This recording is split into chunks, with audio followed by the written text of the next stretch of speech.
Okay, so we've all heard that question, right?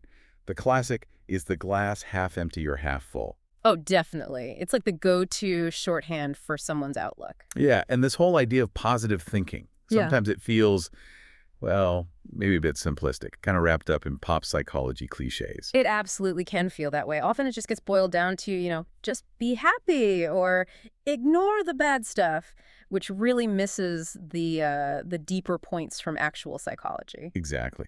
So that's what we're doing in this deep dive. We're not just skimming the surface. We're looking at a specific source you shared, an article that um, digs into positive thinking from a proper psychological angle. Right. Our goal here is really to unpack what positive thinking actually involves, according to this source.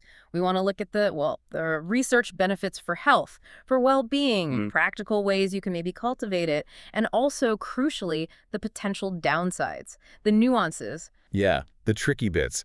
And this deep dive, it's for you listening. We're trying to sift through this material, cut through some of that noise, and just give you the key insights from this particular source. So let's get into it. Okay, so first off, defining it.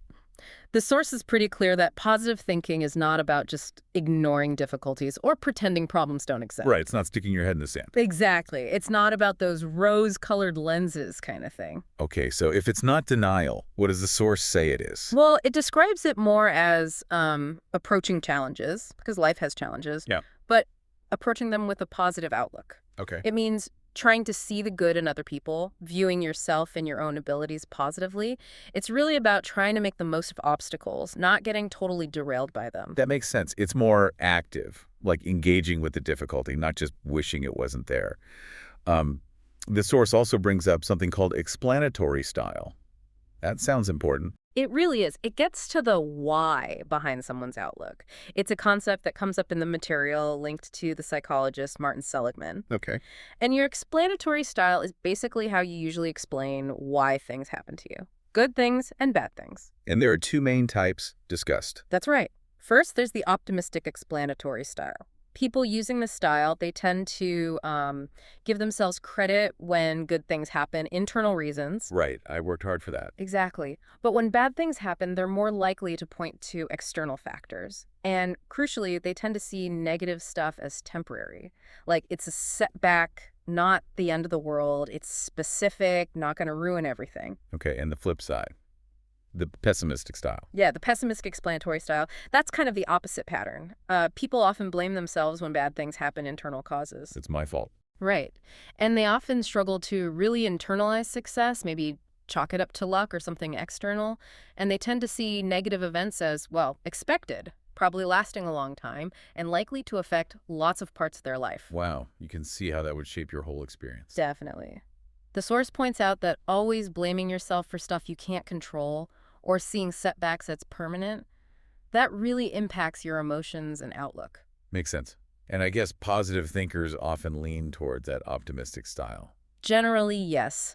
But the source adds a little nuance there. It says your style isn't necessarily set in stone for everything. Oh. Yeah, like someone might be generally optimistic, but maybe in one specific area, say a really tough work situation, they might temporarily slip into a more pessimistic explanation for things. Ah, okay. So it can vary. That's interesting. Now, you mentioned the source makes a helpful clarification. It's something in related terms. Yes, exactly. It helps clear up some common confusion between positive thinking and positive psychology. Ah, right. They sound similar. Yeah, they do. But they're different. Positive thinking, like we've been saying, is the attitude, the outlook. It's how an individual approaches things. Okay. And positive psychology. That's the actual branch of psychology, the scientific field. It studies things like optimism, happiness, well-being, resilience, what causes them, what effects they have, how we can foster them. I see. So one is the mindset, the other is the science studying that mindset and related stuff. Precisely. It's a key distinction. Got it. Okay, so let's talk about the benefits. You said the source focuses on empirical research, not just anecdotes. And it links positive thinking to some pretty significant health outcomes. It really does. And it's not just about feeling good mentally, though that's definitely part of it. The source lists several physical health benefits backed by studies. Like what? Things like better stress management, better coping skills, Yeah. which leads to better psychological health overall, but also, surprisingly, things like greater resistance to the common cold. Wait, The common cold. Seriously. I know. That one jumps out, right? And it doesn't stop there. The list includes increased physical well-being in general, potentially a longer lifespan, Wow. lower rates of depression, which maybe isn't surprising, but also a reduced risk of dying from cardiovascular disease. Okay, those are major impacts. Does the source cite specific studies? It does. It mentions one study with over 1,500 older adults. It found a link between positive thinking and being less frail as they got older. Less frailty. Interesting. And it was a long-term one, too. Yes, a 2018 study. It followed people for 35 years. 35 years. And it found that having a positive mental attitude was associated with lower mortality rates, living longer. 35 years, that's substantial. It is, and it connects to another point the source makes. People with that positive outlook, they were also more likely to do healthy things. Ah, the lifestyle connection. Exactly. Things we know are good for you. Exercising regularly, not smoking, eating well, getting enough sleep, healthy habits. So it might be a mix of the mental resilience and the healthier behaviors driving those benefits. Does the source suggest why these links exist? It offers a couple of ideas. One pathway is that positive thinkers might just handle stress better. They're less knocked off course by it. Okay. The material mentions research suggesting that having more positive automatic thoughts kind of builds up your resilience. So when stressful things happen, you bounce back better, maybe even find some meaning in it afterwards. Finding meaning after stress. That's powerful. And the other pathway. That links back directly to those healthy habits we just talked about. Right. The idea is simply that people who cultivate a more positive outlook tend to make healthier choices overall. They exercise more, eat better, avoid risky stuff, and those choices independently lead to better health outcomes. That makes a lot of sense. It's not just magic thinking. It's mindset and behavior working together. Okay, so let's say someone's listening and thinking, that sounds great, but I'm just not wired that way. I'm not a natural optimist. Does the source offer any hope? Any practical steps? Absolutely. It specifically says you don't have to be a natural-born optimist. There are strategies you can practice to help shift your thinking. Okay, like what? What does it suggest? Well, first, just notice your thoughts. Pay attention to what's running through your head day to day. Become aware. Exactly. If you notice a lot of negative self-talk or pessimistic thoughts, the first step is just recognizing them. Then you can consciously try to reframe them, look at them differently, more positively. So awareness first, then reframing. What else? Second, keep a gratitude journal. The source really emphasizes this link between practicing gratitude and fostering optimism. Actively thinking about or writing down what you're thankful for seems to shift your focus and genuinely makes you feel more optimistic. Gratitude is powerful. Okay, what's the third one? Third is use positive self-talk. How you talk to yourself internally really matters. It shapes your outlook. And the source mentions studies showing that consciously shifting your self-talk towards being more positive and supportive actually impacts your emotions and even how your body responds to stress. So noticing thoughts, gratitude, positive self-talk. Those are concrete actions. Yes.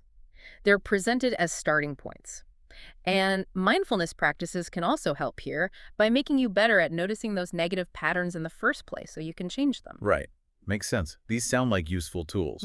But the source doesn't just leave it there, does it? It talks about potential problems, pitfalls. Yes, and this is really important for a balanced view. It's not saying be positive all the time, no matter what. Okay. The material brings up the idea that sometimes being more realistic might actually be better. It even cites research suggesting negative moods can sometimes help people make more accurate judgments. Wow, okay. That kind of goes against the usual self-help message. It does.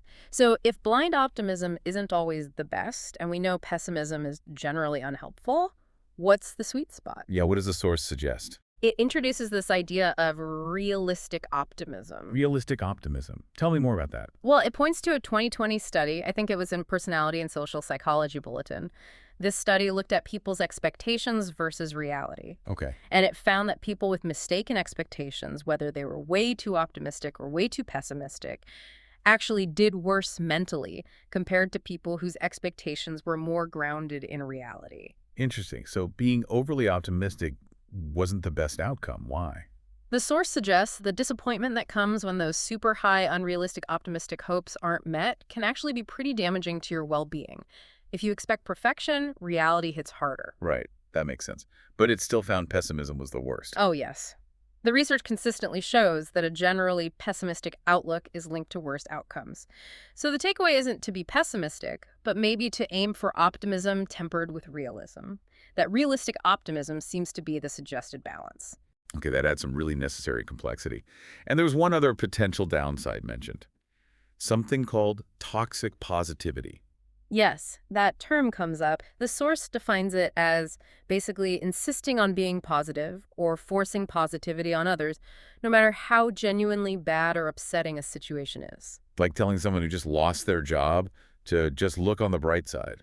Exactly that kind of thing. It's the pressure to only show or feel positive emotions, even when it's completely inappropriate or unhelpful. And what's wrong with that, according to the source? Well, it can really shut down genuine communication and feeling. If someone is truly sad or angry or scared and they're told they should be positive, it can make them feel ashamed or guilty for having normal human emotions. Yeah, it invalidates their experience. Precisely. It makes people feel isolated. So the source highlights this, along with the risk of disappointment from unrealistic expectations, as key downsides to be really aware of. So it's not about pretending negative feelings don't exist.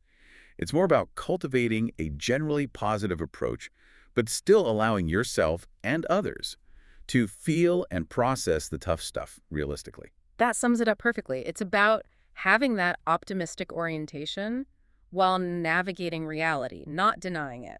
Well, this has been quite the journey, hasn't it? We went from that simple half-full cliche Yeah. to a much deeper psychological understanding.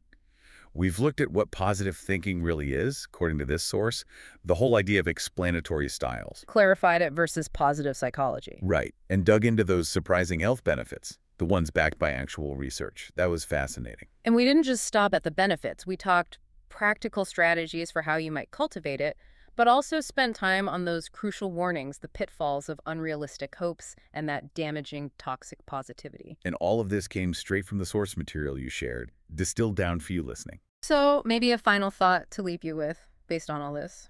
We see the proven benefits of a positive outlook, right?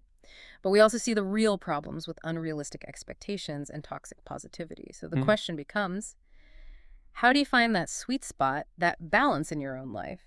Is cultivating that realistic optimism maybe less of a fixed stay and more of an ongoing practice, something that requires constant, calibration? Adjusting your perspective as life throws things at you while still giving yourself permission to actually feel and process the difficult emotions when they inevitably come up?